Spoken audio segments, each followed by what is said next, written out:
한 주 동안 제가 하는 긍정적인 말 중에서 오늘 이 시간 이 자리에서 하는 말이 가장 긍정적이고 희망찬 말일 것 같습니다. 저도 주님 안에서 잘 될 수밖에 없고 이 자리 가운데 오신 성도님들도 주님 안에서 잘 되실 수밖에 없음을 믿음으로 고백합니다. 오늘 우리가 읽은 본문 말씀은 세례 요한이 자신에게 세례를 받기 위해 나아오는 예수님을 향해서 선포한 말입니다. 즉 예수님 없는 곳에서 예수님에 대해 한 이야기가 아니라 세례받기 위해 걸어오시는 예수님을 보면서 자신과 가까이 있는 사람들과 자신에게 세례받기 위해 모인 사람들을 향해 선포한 말입니다. 즉 공식적인 언어였습니다.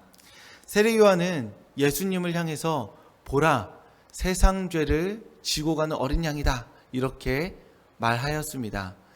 예수님에 대해서 직관적으로 자신의 마음을 담아서 여러 사람들이 표현하였지만 세상 죄를 지고 가는 하나님의 어린 양이라고 말한 사람은 없었습니다. 선지자, 예언자, 어떤 놀라운 사람, 특별한 사람으로서 고백한 적은 있었지만 명확하게 그 사람을 보면서, 예수님을 보면서 세상 죄와 어린 양을 연결한 사람은 세례 요한밖에 없었습니다. 즉 세례 요한이 봤을 때, 예수님을 직관적으로 봤을 때 예수님을 보면 떠오르는 단어가 세상 죄와 어린 양이었다라는 것입니다. 그래서 오늘은 이 세상 죄와 어린 양, 즉 세례 요한의 마음에 예수님께서 심어주신 그 두 단어를 함께 살펴봄으로써 하나님의 마음을, 또 하나님의 말씀을 이 자리에서 나누고자 합니다. 먼저 세례 요한이 예수님을 통해서 보았던 세상 죄라는 것은 무엇일까요? 그것은 세례 요한을 찾아보면, 세례 요한이 했던 행동, 그리고 세례 요한을 찾아온 이들을 보면 알 수 있는데, 먼저 우리의 모습을 통해서도 생각해 볼 수 있습니다. 만약 여러분께서 누군가를 보았는데 직관적으로 와, 저 사람 진짜 세상 죄를 짊어지고 있는 것 같다, 하나님의 어린 양은 빼고, 그거는 아주 특별한 표현이니까요, 최소한 저 사람의 걸음걸이를 보니까, 저 사람의 표정을 보니까 세상 죄란 죄는 다 어깨에 짊어지고 가는 사람 같다라고 느낀 사람이 혹시 있으신가요?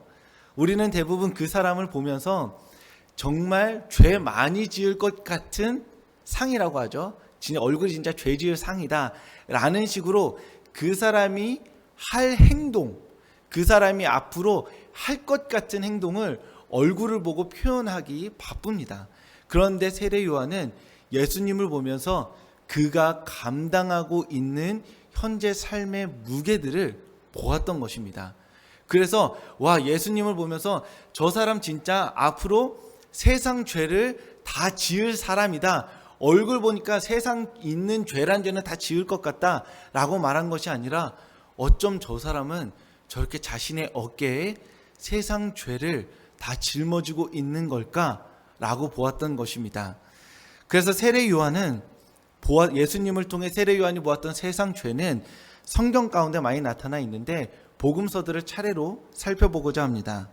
마태복음 3장 7절에서는 세례 요한에게 자신의 죄를 자복하고 물세례를 통해 용서받기 위해 찾아온 사람들을 언급하는데, 그 중에서도 특별히 바리새파와 세리들을 언급합니다. 바리새파는 모세 율법을 정확하게 지키고 엄격하게 지키면서 나만 지킬 순 없지, 너네도 지켜라 라고 했던 사람들입니다. 그러니까 바리새파라는 사람들은 걸어다니는 감별사, 정결과 부정함을 감별하는 감별사 같은 사람들이었습니다. 그래서 이 사람들은 자신의 부정함을 씻어내는 법을 알고 있었고, 씻어낸 다음에 어떻게 율법 가운데 살아서 거룩한 백성으로 살아가는 방법을 터득한 전문가였습니다. 그런데 이런 사람들이 세례 요한에게 자신의 죄를 씻고 싶어서, 이 죄를 용서받고 싶어서, 그래서 물세례를 받고 싶어서 찾아왔다라고 이야기합니다. 세례 요한에게 바리새파 사람들이 찾아왔다는 것은 당시의 유대교와 또 유대교가 가지고 있는 율법 해석이 굉장히 체계가 망가져 있고, 일반 사람들에게, 그리고 그 기준을 제시하는 사람들조차 설득하지 못하고 있다는 것을 보여줍니다. 가장 똑똑하고 탁월한 종교 지도자들마저도 자신이 하는 말을 믿지 못하고 대안적인 사람을 쫓아왔다라는 것입니다. 즉 세례 요한이 보았던 세상죄의 한 유형이 있다면 그 사회 지도층 그리고 영적 지도자들이 자신이 하는 말조차 믿지 못하고 타락하여서 용서를 구하는 그 모습이었던 것입니다. 또한 마가복음 1장 5절에서는 온 유대 지방과 예루살렘 사람들이 다 세례 요한을 찾아왔다고 이야기합니다. 마가복음에서 특별히 그냥 모든 무리가 찾아왔다고 말하지 않고 유대 지방과 예루살렘을 특정한 이유가 있습니다. 유대 지방과 예루살렘은 조금 더 상징적인 의미였기 때문입니다.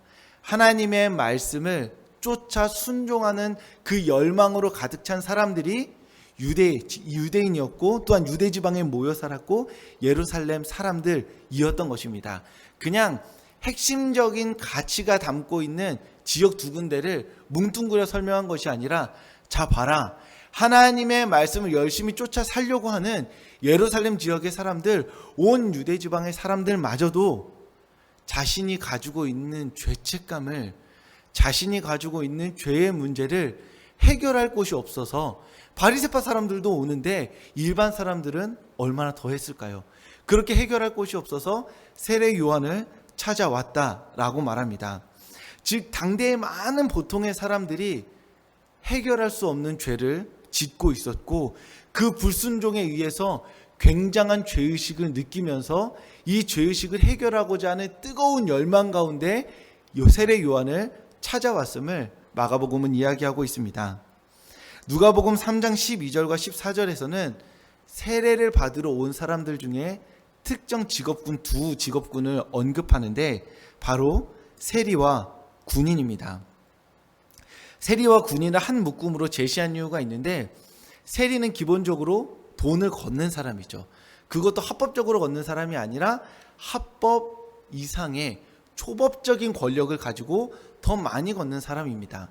우리가 합법적으로 내는 세금도 사실 낼 때마다 아까운데 초법적으로 어떤 인간이 날 찾아와서 돈을 더 내라고 한다면 얼마나 기분 나쁘고 화가 나겠어요. 기분 나쁘고 화가 나니까 그 기분 나쁘고 화가 나는 걸 표현하겠죠. 우리가 소위 말하는 진상을 부리게 되는 겁니다. 그 진상 부리는 사람을 제압하기 위해서 뭐가 필요하죠? 폭력이 필요한 겁니다. 즉 세리는 자신이 돈을 잘 수금하기 위해 뭐가 필요한 거예요? 진상 부리는 사람을 제압할 군인이 필요한 겁니다. 군인은 전시 상황이 아니라면 지금 이 땅에서 특별히 훈련 이외에 할 수 있는 것이 없고 급료가 충분히 나오지 않았기 때문에 군인으로서의 자긍심을 버리고 세리와 결탁하여서 사설 경비업체 일을 하게 되는 겁니다. 즉 세리와 군인같이 이런 세력들이 자신들의 이익을 위해서 어찌 보면 세리가 그런 일을 하는 사람이고 당대에는 군인은 그렇게 세리와 편 먹어서 돈을 더 버는 사람들인데 이 사람들마저도 자신의 죄책을 느끼고 있었다는 겁니다. 그냥 양심이 무뎌져서 막 살면 되는데 더 많은 돈을 벌면서 행복하면 되는데 그러지 않았고 그 죄책을 견딜 수 없어서 세례 요한을 찾아왔던 것입니다. 세례 요한이 목도한 이 세상 죄는 정리해보자면 이 물세례를 받고자 하는 모든 사람들은 온 유대와 그리고 예루살렘에 사는 각종 직업을 가진 각종 삶의 환경을 가진 사람들이었습니다. 이들 중에는 율법을 통해 죄사함의 길을 제시해야만 하는, 즉 세례 요한의 일을 대신해야 하는 사람들도 있었고 세리와 군인과 같은 가해자이자 그리고 부정한 사람들도 포함되어 있었습니다. 그리고 이런 특정 직군과 세력들 뿐만 아니라 이런 가해자들에 의해서 폭력에 노출된 사람들, 그렇지만 단순히 피해자가 아니라 가해를 당하면서 자신이 피해자이면서 동시에 가해를 행하고 있는 보통의 사람들이 모두 다 포함되어 있었다는 것입니다. 세례 요한을 찾아온 사람들에게는 가장 높은 데서부터 가장 낮은 곳까지, 그리고 우리가 생각할 수 있는 일반적인 가해자들부터 그 가해를 당한 피해자들까지, 그리고 각양각색의 모양으로 정결한 삶을 사는 사람부터 부정한 삶을 사는 사람들까지 각자의 그 처절하고 비참한 모습을 가지고 세례 요한에게 나아왔던 것입니다. 그들은 죄를 지을 수밖에 없는 각자의 사정이 있었습니다. 그들을 용서하자, 그 잘못을 이해해주자, 그 측면이 아니라 그들의 삶의 정황들마다 사정이 있었기에 그들은 자신의 삶에 죄책감을 가졌고 죄책감을 해결할 길이 없어 세례 요한을 찾아왔던 것입니다.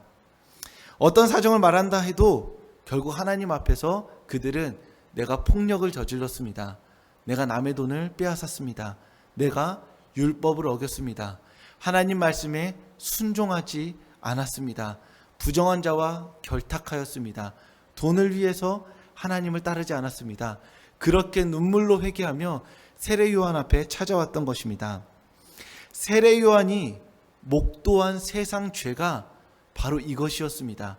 막연한 것이 아니라 내가 이번 한 주 동안 잘못한, 그래서 하나님 앞에 고백하기에 부끄러운, 사람들이 내 삶을 녹화해서 본다면 수치스러워서 단 하루도 살아갈 수 없는 그 부끄러운 나의 은밀한 죄들이 세례 요한 가운데 꺼내졌던 것입니다. 너무나 구체적이고 솔직한 그 죄들이 말이죠. 그렇게 세상 죄를 목도하고 있는 이 세례 요한이 예수님을 보면서 예수님 어깨에 이렇게 처절하고 비참한 인생사의 세상 죄가 저 한 청년의 어깨 위에 짊어져 있다라고 말한 것입니다. 단순히 그 어깨에 짊어져 있다 뿐만이 아니라 그는 이 세상 모든 죄를 짊어지고 가고 있는 하나님의 어린 양이다 라고 덧붙인 것입니다. 우리 중에 세상 죄를 짊어지고 가는 사람은 있을 수 있습니다. 이 세상의 모든 고통과 슬픔들을 목도하면서 마치 자신의 죄인 것처럼 여기며 괴로워하고 슬퍼하고 이 문제를 해결하기 위해 발버둥 치는 어떤 사람들이 있을 수는 있습니다. 그 시대의 사람들이 있을 수는 있지만 그가 하나님의 어린 양일 수는 없습니다. 그런데 예수님은 우리가 가지고 있는 모든 죄와 고통과 슬픔과 아픔들을, 그래서 그 뭉뚱그려진 세상 죄를 짊어진 하나님의 어린 양이 되셨던 것입니다. 여기서 세상 죄를 지고 가는 어린 양은 세례 요한이 그냥 잠을 자다가 아니면 예수님을 보고 한 번도 들어보지 못한 말을 지금 당장 조합해내서 꺼낸 게 아닙니다. 세례 요한은 하나님의 말씀을 잘 알았고 하나님의 말씀에 푹 잠겨져 있었고 절여져 있었기 때문에 예수님을 보자마자 자신이 담겨져 있는 하나님의 말씀을 꺼낸 것입니다. 세상 죄를 지고 가는 하나님의 어린 양이라는 이 표현은 대속죄일에 사용된 언어였습니다. 대속죄일에 염소 2마리를 잡는데 한 마리는 그 한 해 동안 지었던 이스라엘 모든 백성의 죄를 가지고 대속하여서 죽입니다. 또 한 마리는 그 모든 죄를 짊어지고 광야로 내보냅니다. 이 죄를 가지고는 도저히 우리와 함께 할 수 없으니, 이 땅 가운데 거할 수 없으니 이 죄를 가지고 광야로 내어 보내는 것이죠. 그래서 이 죄가 가진 고독, 외로움, 그리고 홀로 죽을 수밖에 없는 이 아픔들을 한 양에게 맡겨서 광야 가운데 내보내는 겁니다. 그 양의 이름을 아사셀 염소라고 하였습니다. 즉 세례 요한이 예수님을 보면서 세상 죄를 지고 가는 어린 양이라고 말한 것은 이 우리의 모든 죄를 지고 대신 죽을 어린 양, 대속의 제물로서의 어린 양을 말하면서 동시에 이 세상 죄를 지기 때문에 이 세상 모든 죄를 그냥 난 죽었다, 그리고 이 죄 때문에 나는 죽었고 끝이다 라고 하는 것이 아니라 이 세상 죄를 온전히 자신의 것으로 삼아서 홀로 고독하게 이 세상 죄를 짊어지며 고통 가운데 자신의 삶을 걸어가야 하는 그 아사셀 염소까지 바라보고 세례 요한이 고백한 것입니다. 저기 있는 저 청년 예수 그리스도는 세상 죄를 지고 가는 하나님의 어린 양이다. 세상 죄를 지신 예수님은 우리가 본당에 들어오면서 사용한 손세정제처럼 간편하게 우리 죄를 씻어주시는 분이 아닙니다. 우리 손에 어떤 세균이 묻어있다고 하더라도 짜서 바르고 비비면 완전히 없어지는, 그래서 우리의 죄를 이만큼 보따리를 가져다가 예수님 여기 있습니다. 그러면 예수님이 그것을 그래 꿀꺽 삼키고 야 끝났다 라고 말씀하시는 분이, 그렇게 우리를 처리하시는 분이 아니라는 것입니다. 예수님은 말씀이 육신이 되어 우리 가운데 오셨습니다. 우리 가운데 오셨다는 것은 우리 옆에 이 앞자리나 이 옆자리에 앉아 계신다는 표현이죠.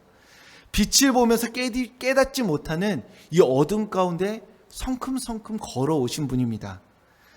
세상 죄를 용광로에 넣고 녹여버리신 것이 아니라 자신의 어깨에 짊어지신 분이십니다. 세상 죄를 담고 흘러내려가는 요단강에 같이 들어가셨습니다. 무수히 많은 사람들이 와서 자신의 죄를 요단강에 버리고 깨끗한 물로 깨끗이 씻기를 원할 때 그 죄 구정물 같은 그 요단강에 예수님이 오셔서 자신의 몸에 그 죄의 때를 묻히신 분이다라는 겁니다. 이 말씀은 예수님은 우리가 저지르고 있는 죄와 잘못들, 저지를 수밖에 없는 죄와 잘못들, 저지르게 만드는 이 세상 죄 가운데 오셨기 때문에, 우리의 죄를 뒤집어 쓰셨기 때문에 우리의 죄와 고통을 아신다라는 겁니다. 우리의 죄를 가져가시는 분이 아니라 우리 곁에서 우리의 죄를, 죄로 인해 고통스러워하고 슬퍼하며 흘리는 우리의 눈물을 함께 우시고 닦아주시는 분이 바로 세상 죄를 지고 가는 하나님의 어린 양 예수 그리스도시라는 것입니다. 그래서 우리는 그 예수님에게 우리의 죄를 지을 수밖에 없는 우리의 상황을, 그리고 죄를 짓고 나서도 마음 편하지 못해서 그렇게 회개하는 우리의 눈물을 맡겨드릴 수 있는 것입니다. 왜냐하면 예수님께서 우리 곁에 오셨고 우리의 죄를 아시고 우리의 죄와 함께 하셨고 그 죄를 대신 짊어지기 위해 이 땅 가운데 오셨기 때문입니다. 2020년이 이제 한 달밖에 남지 않았습니다.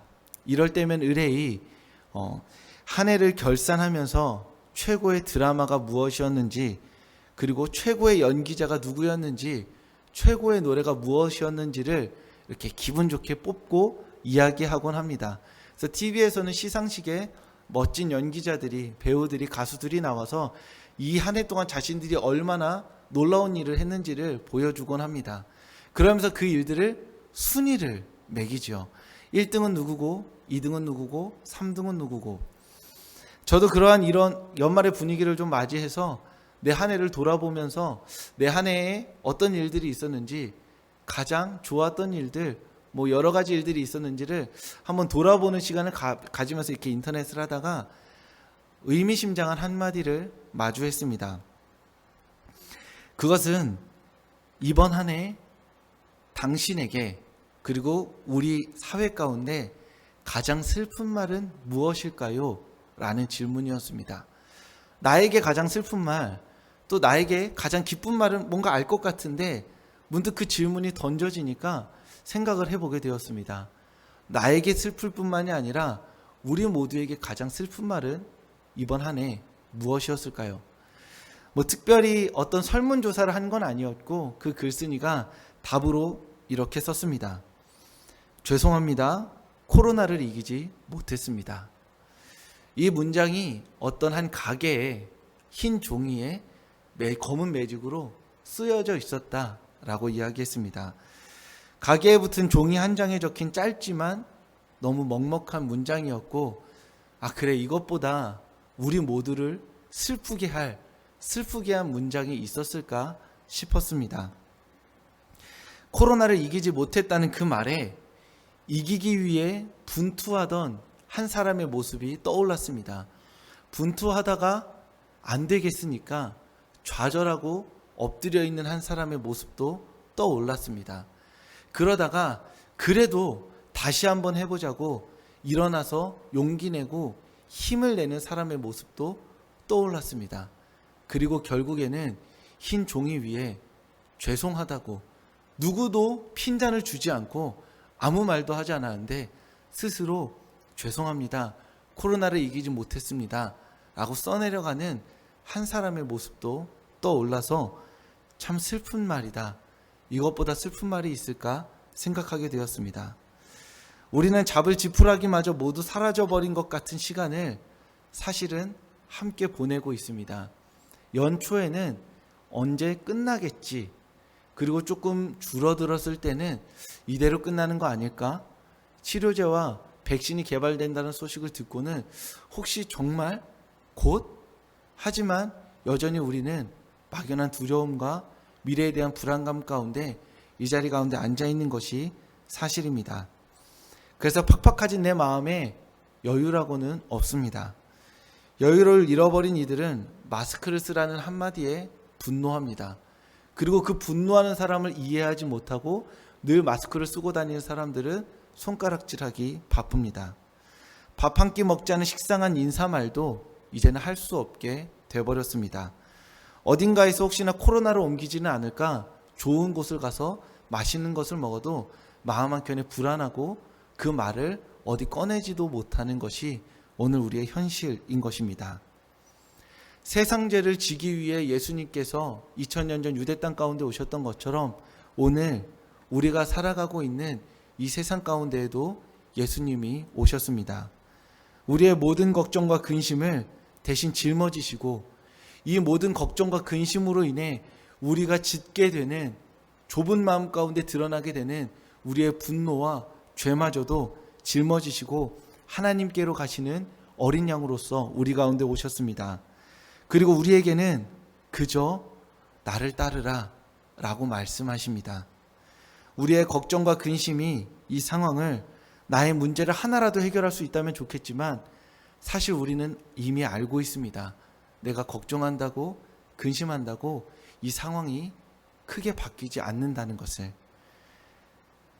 지금 우리가 할 일은 이 세상 죄를 짊어지시기 위해서 이 세상의 모든 걱정과 근심을 끌어안기 위해서 그리고 이 세상 걱정과 근심으로 인해서 무너져가는 우리 인생을 돌봐주시기 위해서 이 세상 가운데 오신 그 예수님을 묵묵히 따르는 것 뿐입니다.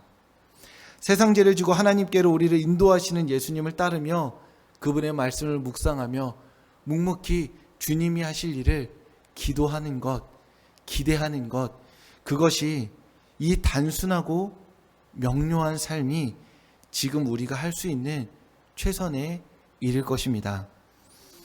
일부 예배에 오신 성도님들, 주어진 삶 가운데서 예수님을 따름에 최선을 다하실 수 있기를 바랍니다. 다른 여타의 방법들로 이 세상을 돌파하기 위해 지혜를 짜내는 것이 아니라 세상 죄를, 이 세상의 근심과 걱정을 짊어지시고 우리에게는 그저 나를 따르라 말씀하시는 예수님의 음성에 순종하시는 이 자리 가운데 오신 성도님들 되시길 주님의 이름으로 축복합니다. 기도하겠습니다.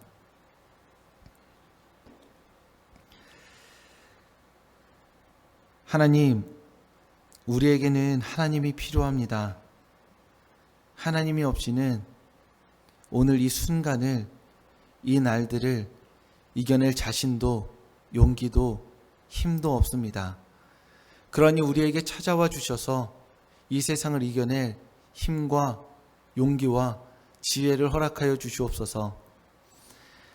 이 세상의 걱정과 근심으로부터, 그리고 이 걱정과 근심에 쪼그라들어서 다른 이를 배려하지 못하고 사랑하지 못하고 하나님 말씀에 순종하지 못하고 그렇게 무너져가는 우리의 인생 가운데 찾아와 주시옵소서.